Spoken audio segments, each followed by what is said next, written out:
Новата компанија која ќе ги грее Скопјани да обезбеди количини на газ, но и други алтернативни горива како мазут и дизел за домакинствата да не останат со студени радиатори следната зима. Председателот на регулаторната комисија Марко Бислимовски, кој денеска ја одзема лиценцата за производство на БЕК, признава дека состојбата е сериозна. Алармира дека дотокот на газ зависи од геополитичките игри, но и дека земјава има повеќе алтернативи за снабдување кои треба да ги искористи. Сепак не кажа колку тоа ќе биде поскапо за идниот производител и колку ќе удри врз джебот на граѓаните. Смирува дека парно греење ќе има. Не би сакал да се создава паника околу овие прашања,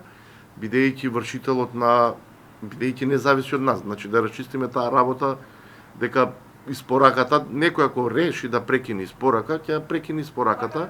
Вршителот на енергетската дејност, производство на топлинска енергија, кој да е, има обврска да има обезбедено најмалку 15 дневни резерви и од алтернативно гориво, дизелот, зашто треба да се направат соодветни промени во топланите во Скопје. Во наредниот период владата треба да распише јавен повик и во најкратки временски рокови да избере друг вршител на дејноста. БЕК има обврска да испорачува топлинска енергија додека на сцена не стапи новиот оператор. Бислимовски дури смета дека државните електрани треба да ги греат Скопјани, кога веќе градот не сака да ја преземе обврската. Во околните држави грејењето најчесто било под општинска или државна капа. Вообичаено е оваа дејност да ја вршат или компании кои што се во државна собственост, како што е примерот во Хрватска, или пак компании кои што се во собственост на општините или градовите, во разлика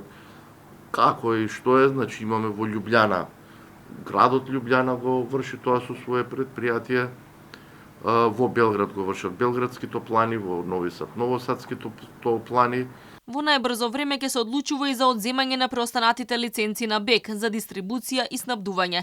Наредната недела конечно ќе биде објавен и тарифникот за струја кој ќе се применува од 1 јули. Бислимовски само најави дека се подготвуваат повисоки прагови за блок тарифите што првично беа дискутирани. Се работи за вториот и третиот блок во кој спаѓаат најголем дел од граѓаните според потрошувачката на струја.